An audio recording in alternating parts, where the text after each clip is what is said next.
جوان اپنی تلواریں لے کے کھڑے ہوئے ہیں آپ کے نکلنے کے انتظار میں کہ ابھی آپ تہجد کے لیے نکل کر جائیں گے، ہم ختم کریں گے. حال ہی ہے. اللہ کو سب تمام حالات کا پتہ تھا اللہ کو کہ یہ تمام چیزیں ہونے والی ہیں. اللہ نے اپنے نبی کو پہلے سے خبر دے کے نہیں کہا کہ آپ ہجرت کی جائیے. اللہ کو اپنی خود سمجھانا ہے. اس امت کو اللہ کے نبی ابھی تشریف فرما اپنے گھر میں، آسمان سے خدا کا حکم آتا ہے کہ اب آپ ہجرت کی جائیے، ہجرت کر کے تشریف جائیے. اس میں سے نکل ان کے بیچ میں سے آپ نے اللہ کے حکم کو پورا کیا. اللہ کا حکم ہے بھی نہیں یا اللہ یہ تو چاہوں تو گھیر کے کھڑے ہیں میں کیسے جاؤں، نہ اللہ کا حکم ہے چلو. آپ اپنے گھر سے ان کے بیچ میں سے نکل رہے ہیں. خدا کا حکم پورا کرنے میری کامیابی ہے. ہر حال میں خدا کا حکم پورا کرنے میں ہی کامیابی ہے. مالدار اپنی مالداری میں خدا کے حکموں کو توڑے گا، اس کی مالداری میں ناکامی خدا ڈالے گا. غریب اپنی غربت میں خدا کے احکام کو توڑے گا، خدا اس کی غربت کا ناکامی ڈالے گا. مسئلہ غربت کا مالداری کا نہیں ہے، مسئلہ اللہ کے حکم کے پورا کرنے اور نہ کرنے کا ہے. غریب اس لیے پریشان نہیں کہ اس کے پاس مال پیسے کوڑیاں ٹھیکرے نہیں ہیں. غریب اس لیے پریشان کہ اللہ کا نافرمان ہے، یہ نمازیں چھوڑ رہا ہے، یہ خدا کے حکموں کو توڑ رہا ہے، نبی کی سنتوں کو ذبح کر رہا ہے، جھوٹ فریب دھوکہ مکاری کر رہا ہے غربت میں. مالدار اس سے ناکام ہے کہ وہ اپنی مالداری میں خدا کے حکام توڑ رہا ہے. جتنی اللہ نے اس کو راحت و آرام کے نقشے دیے یہ اتنا ہی اللہ کا نافرمان بنا. یہ غفلت کی زندگی میں آیا، اس کی اولاد کی زندگیاں اجڑنے لگی، بگڑنے لگی. اس کی اولاد نبی کی نمائندے بن کر زندگی نہیں گزار رہی، اس کی اولاد نبی کے دشمنوں کی نمائندگی کر کے زندگی گزار رہی ہے. اس لیے اللہ اس کی مالداری میں ناکامی ڈال رہا ہے. عجیب حال ہے اس مسلمان کا، اس کی سوچنے کا کہ اللہ نعمتیں دیتا ہے تو اللہ کی عبادت زیادہ کرنی چاہیے. ارے تیری فیکٹری میں تیرا نوکر منہ مانگی منہ مانگی تنخواہ تو اس کو دیتا ہے تو تو کیا چاہتا ہے کہ یہ میرا وفادار ہو، یہ میرا وفادار رہ کر کام کرے. تو یہ چاہتا ہے. اللہ تیری منہ مانگی تجھے زندگی میں تجھے نعمتیں دے رہا ہے تو تجھے بھی تو اللہ کا وفادار رہنا چاہیے، نافرمان بننا چاہیے. مال اور پیسے کے نشے میں آدمی مدہوش ہو کر زندگی گزارے کہ میں کیا کر رہا ہوں، کہاں جا رہا ہوں، یہ میری اولاد کا حال کیا ہے، میری گھر کی عورتیں بے پردہ ہو رہی ہیں.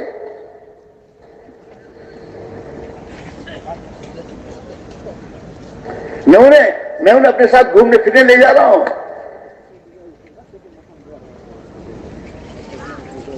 اللہ تو یہ کہہ رہا ہے مسلمان خواتین سے اپنے گھر میں پڑی رہو، رکی رہو، بغیر ضرورت کے باہر نہ نکلو. وقرن فی بیوتکن، نبی کی عورتوں سے کہا جا رہا ہے آپ تم اپنے گھر میں رہو. اور ضرورت کے لیے باہر نکلنے کا وقت آئے تو ضرورت کے لیے جب باہر نکلو تو زیب و زینت کے نقشے اور ٹیپ ٹاپ کی زندگی بنا کر مت نکلو.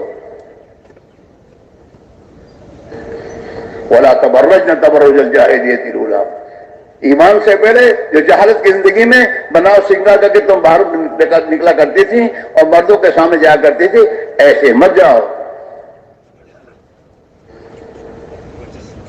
اللہ نے مسلمان خواتین کو گھر میں رہ کے کیا کرنا حکم بتا دیا. وَأَقِمْنَ الصَّلَاةَ، نمازیں پڑھو مسجد میں، گھر میں رہ کر نمازیں پڑھو. 5 وقت کی نمازیں تو فرض ہیں، اس کے علاوہ نوافل ہے. گھر میں رہو، نمازیں پڑھو. اور اللہ نے جو مال دیا ہے نا وہ مال فضول خرچی میں بناؤ سنگار میں ختم نہ کرو. اللہ کے نام پر اللہ کی مرضی کے مطابق اس مال کو خرچ کرو. وَآتِينَا الزَّكَاةَ وَآتِينَا اللَّهَ وَرَسُولَهُ، اللہ اور اللہ کے رسول کی اطاعت کرو گھر میں. اپنی زندگی کو سنت کے مطابق بناؤ، اپنی اولاد کو سنت کے رنگ میں رنگو، اپنے دودھ پیتے بچوں کو سنت کے رنگ میں رنگو، انہیں کپڑے پہناؤ سنت والے کپڑے، انہیں کھلاؤ پلاؤ سنت کے مطابق، انہیں اللہ کے نبی کی سنت سکھاؤ۔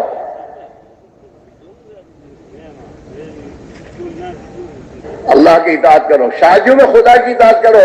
ٹھیک ہے ابھی طوفان کے نشے میں اپنی شادیوں میں نبی کے خلاف، نبی کی دشمنی کوئی طریقوں پر شادیاں کر رہا ہے، خدا ڈھیل تو دے رہا ہے لیکن اللہ اس سے راضی نہیں ہے۔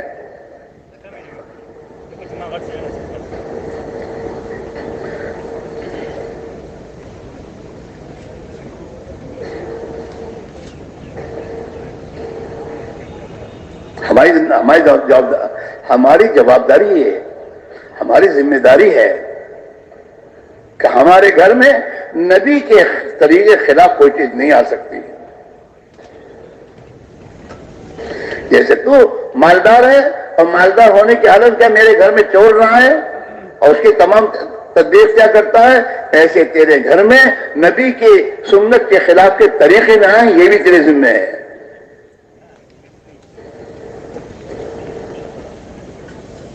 کوئی بھی ہو، پھر مالدار ہو یا کوئی بھی ہو، غریب ہو، چاہے میرے دوستوں پڑھا لکھا ہو، گھر میں عورتوں کے کام ہیں۔ یہ گھروں میں میرے تعلیم جو کہی جا رہی ہے یہ یوں رسمی طور پر تعلیم کرنے کو نہیں کہا جا رہا ہے، بلکہ اپنے گھروں میں اپنے بال بچوں کو بہت اہتمام کے ساتھ لے کر بیٹھ کر اور اللہ کے سامنے دعا مانگ کر کہ اللہ ہماری اولادوں کو بھی، ہمارے گھروں والوں کو بھی تو صحابہ کے مردوں اور عورتوں کی طرح ان کی زندگی بنا دے۔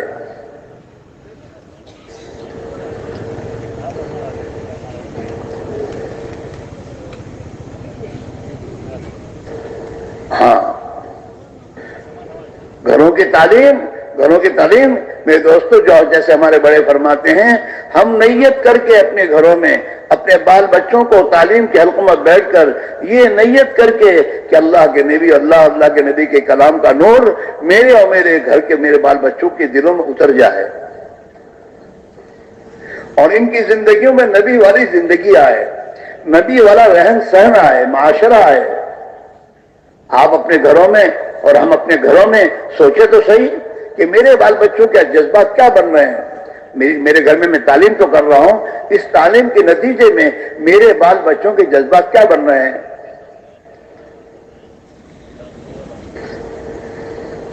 ہمارے میاں جی معراج تھے، وہ فرمایا کرتے تھے سمجھ میں آئی، کہا گے کہ نہ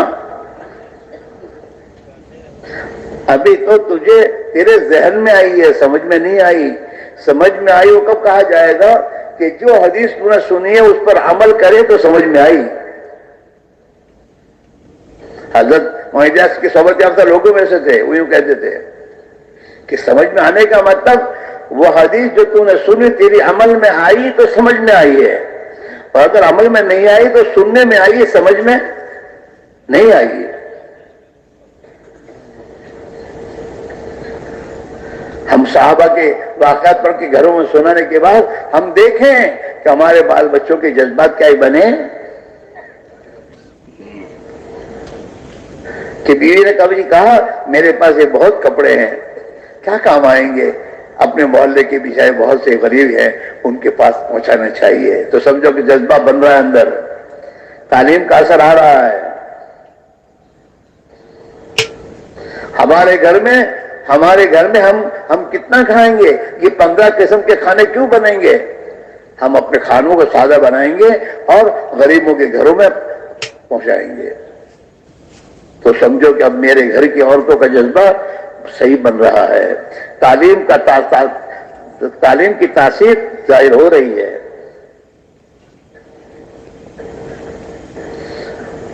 گھروں میں ایک 3 4 جوڑی کیوں چپل ہے؟ یہ حساب نہیں تو اور کیا ہے؟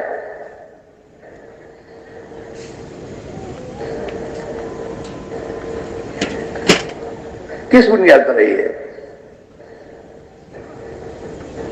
میرے بھائیوں، ہمارے گھروں سے اسراف اور حضور خرچی کی زندگیاں ختم ہو کر رسول اللہ صلی اللہ علیہ وسلم کی وہ سادگی والی زندگیاں ہم کام کرنے والوں کے اندر پیاری آنی چاہیے. دعوت کی محنت کی ذمہ داری لے کر چلنے والے اور میرے دوستوں اللہ کی راہ میں نکل کر قربانی دینے والے، ان کی زندگیوں میں تبدیلی آئے،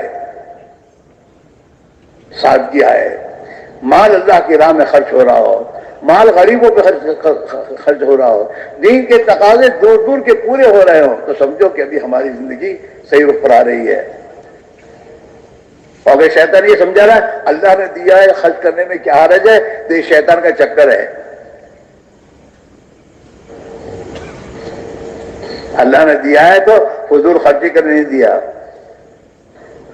بغیر ضرورت کے خرچ کرنا یہ فضول خرچی نہیں ہے، یہ فضول خرچی سے بھی آگے ہے، یہ تبذیر ہے، یہ تبذیر. چاہے حلال جگہ خرچ کر رہا ہے لیکن بغیر ضرورت کے خرچ کر رہا ہے تو یہ تو تبذیر ہے. اور اگر اللہ کا جو مال حرام کاموں میں خرچ کر رہا ہے یہ تو طرف ہے، اس سے آگے کا گناہ ہے.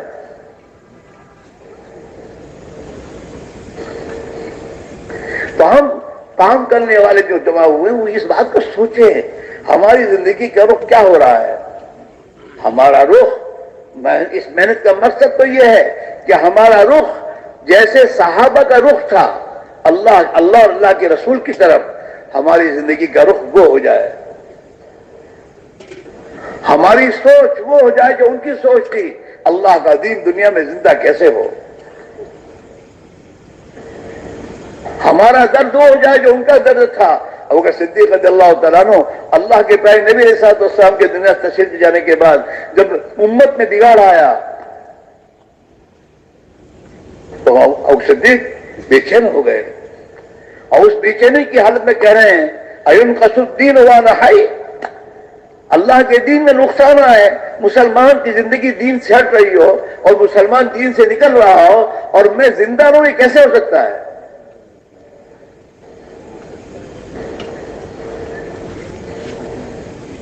ہمارے گھروں میں، ہمارے محلوں میں مسلمان خدا کا فریضہ چھوڑ رہا ہو، اللہ کی نماز فریضہ، ایمان کے بعد جو سب سے بڑا اللہ کا حکم و نماز ہے.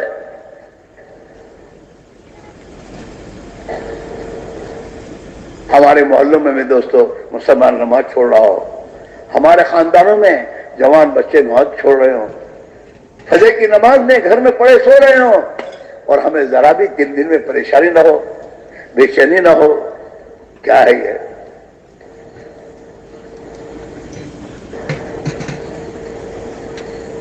مسلمان آپس میں لڑ رہا ہو اور ہم نیچے بھی. مسلمان ایک دوسرے کا دشمن کیسے ہو سکتا ہے؟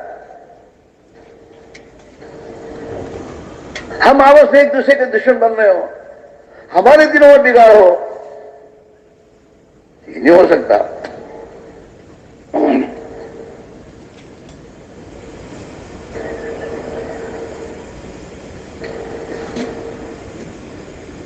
اس محنت کا مقصد تو ہی میرے دوستوں کلمے والی زندگی آنی چاہیے، کلمے والی صفات، تقوی، توکل، طہارت، ہمدردی، ایثار اور ہمدردی کے جذبے، اللہ کے دین کے لیے اپنا سب کچھ قربان کر دینے کا جذبہ اور حوصلہ، اپنی اولاد کو اللہ کے دین کے لیے پرورش کرنا،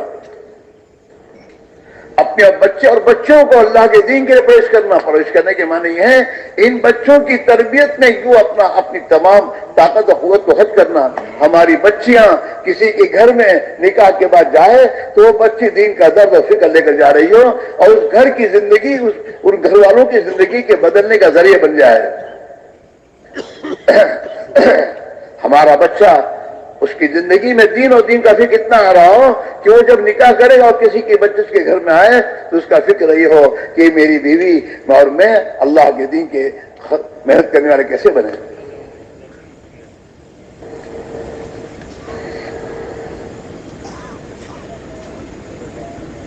یہ ہے بچوں کی تربیت گھر میں ہوتی ہے، باہر نہیں ہوتی. سوسائٹی نہیں ہے خراب، ہم خراب ہیں.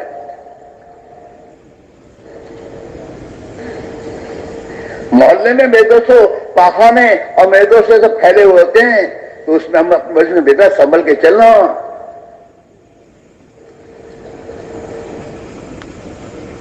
اسے خراب سمجھتے ہم، تو وہاں سے سنبھل کے چلنے کو کہہ رہے ہیں۔ اور یہ تمام بگاڑ میں دوستو محلے میں خدا کی نافرمانی کا بگاڑ ہے، اس میں ہم اپنے بچوں کو نہیں سمجھاتے۔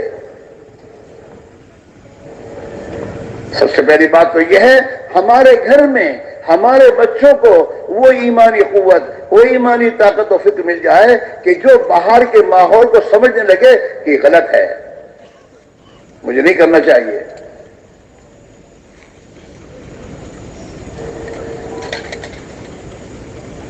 اس لیے دوستو جیسے ہم اپنی فکر کر رہے ہیں، ہماری اولاد کی فکر ہمیں کرنی ہوگی۔ اس کے لیے گھر کی تعلیم ہے، بچپنے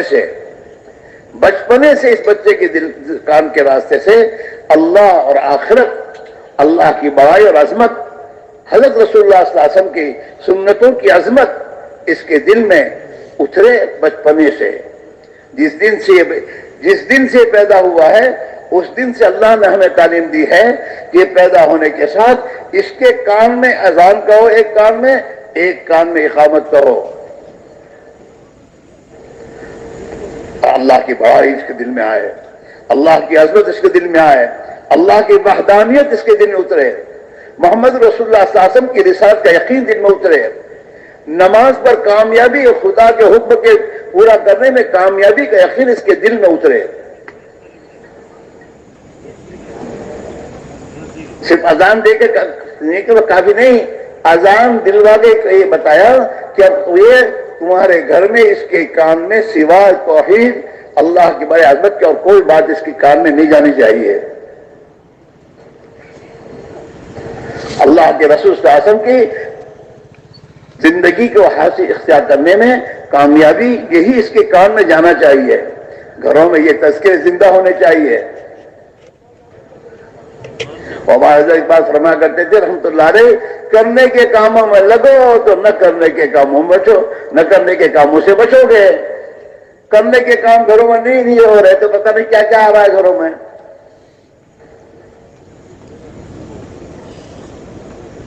یہ کرنے کے کام ہے گھروں میں، نمازوں کو قائم کرنا، اللہ کے نبی کی زندگی کے تذکرے کرنا، اللہ کے دین کے زندہ کرنے کے قربانی کے حوصلے جذبے بنانا، یہ ہے میرے کام گھر میں کرنے کے۔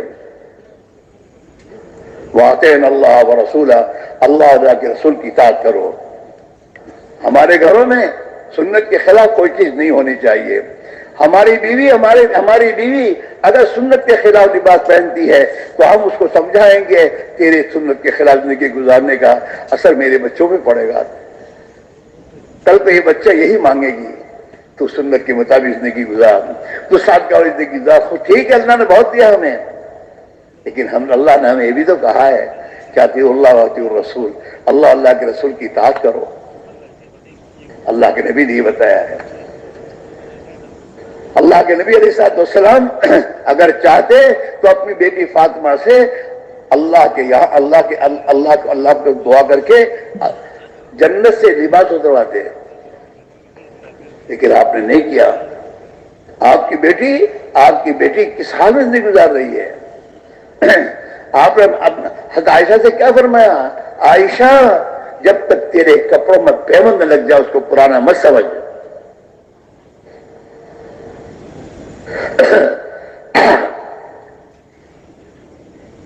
یہ چیز میں دوستوں زندگی میں لانے کے لیے ہے، باتوں کے لیے نہیں ہے۔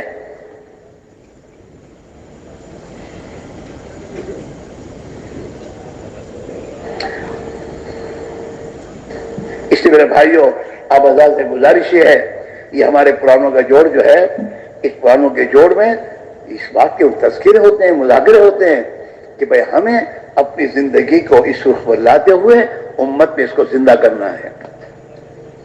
حضرات صحابہ رضی اللہ اجمعین دنیا کی قوموں کے پاس دعوت لے کے گئے تو انہوں نے دنیا کی قوموں کو ایک ہی بات کی، لمبی جو تقریر نہیں کی انہوں نے، ایک ہی بات کہی ہے، کونوا مثلنا، ہمیں دیکھو جیسے ہماری زندگی ہے تم بھی ہمارے جیسے بن جاؤ۔ ایمان کے اعتبار سے، اخلاق کے اعتبار سے، زندگی اور معاشرت کے اعتبار سے دین کی محنت کرنے کی ہے دوستوں ہمارے جیسے بن جاؤ. تو یہ جتنی میرے دوستوں علاقوں میں پرانے ساتھی ہمارے ہیں جن کو اللہ نے سابقیت کی توفیق دی ہے، وہ پہلے دین کی محنت میں لگے ہیں اور میرے دوستوں قربانی دے رہے ہیں، یہ اپنے سامنے یہ رکھے ہم ایسے بنے اور سب کو ایسا بنائیں. ہماری زندگی میں ساتھ کیا ہوا ہے، ہماری زندگی میں نمازوں کا اہتمام، سنتوں کا اہتمام، ہاں فرائض کا اہتمام اور نوافل، اور حضور صلی اللہ علیہ وسلم کی 24 گھنٹے کی زندگی سنت کے سانچے میں ہم زندگی دھاریں. ہماری سوچ دین کا سوچ ہو، آخرت کا. ہم اپنی زندگی کو صحابہ کے سانچے میں ڈالنا شروع کریں. حضرات صحابہ رضی اللہ اجمعین، ہمارے حضرت فرماتے تھے صحابہ کا وقت 3 جگہ لگتا تھا. حلال کمائی میں، کسی پر بوجھ نہیں بنے، وہ حلال کماتے تھے. اپنے بچوں کی خیر خبر رکھنا، ان کے خرچوں کا خرچہ دینا حلال کمائی میں. دوسرا، اپنے بیوی بچوں کی ایمانی اور دینی تربیت کے لیے گھر میں. اور تیسرا، باقی وقت مسجد میں، مسجد کے تقاضوں میں. بازاروں میں نہیں بیٹھتے تھے وہ. یہ 3 جگہ ہمارا وقت لگنا چاہیے. چاہے ہم جمع پہ تو ہم مسجد میں ہی ہوتے ہیں، لیکن گھر میں رہ کر ہمارا وقت جو باقی ہے وہ مسجد کے تقاضوں پہ لگنا چاہیے. مسجد کے تقاضوں میں گشت بھی ہے، مسجد کے تقاضوں میں تعلیم ہے، سیکھنا سکھانا بھی ہے. مسجد کے تقاضوں میں اللہ کے دین کو سیکھنا بھی ہے، قرآن کو سیکھنا بھی ہے. مسجد کے تقاضوں میں مسجد میں آنے والوں کی خدمت بھی، یہ سب ہے. مسجد میں یہ بھی تقاضے ہیں، محلے میں کوئی بیمارت اس کی عیادت کے لیے جانا، کوئی پریشان حالت اس کی تعزیت کے لیے جانا، یہ سب مسجد کے کام ہیں.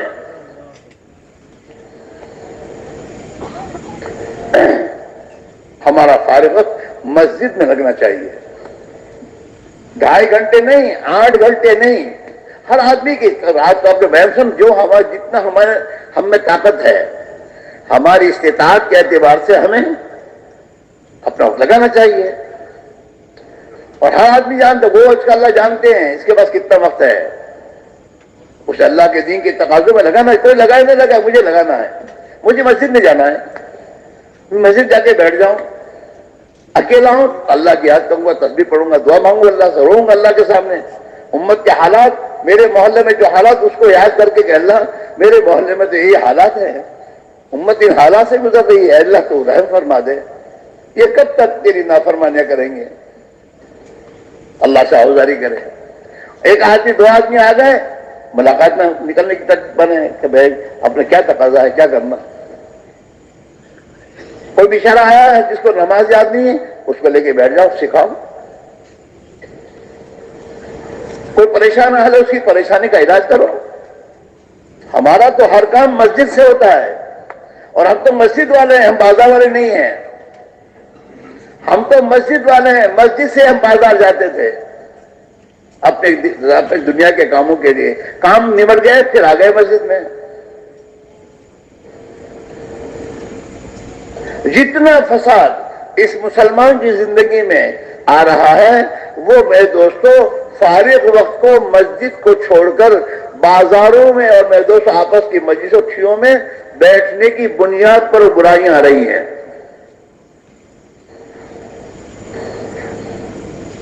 حضرت عائشہ فرمایا کرتے رحمۃ اللہ علیہ، اگر مسلمان کا فارغ وقت مسجد کی محنت میں آ جائے تو پھر یہ جتنی جھگڑے، لڑائیاں، جتنا فساد مسلمان کی زندگی میں وہ ختم ہو جائے گا.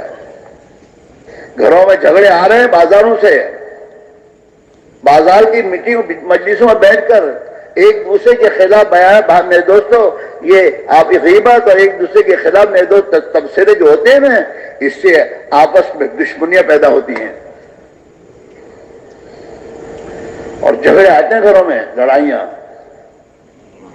تبلیغ کی محنت کا تو مقصد یہ ہے کہ ہماری زندگی صحابہ کے طریقے پر آئے. ہمارے لیے صحابہ نمونہ ہے کہ ہمیں زندگی کا کیا نظام بنانا چاہیے. ادھر ادھر کی باتیں چھوڑو، صحیح محنت پر آنا ہے. اور صحابہ کی ترتیب پر آنا ہے. کمائیاں چھوڑنا نہیں, ملنگ نہیں بننا ہمیں. ہم تو ملنگ بن گئے ہیں دنیا کے.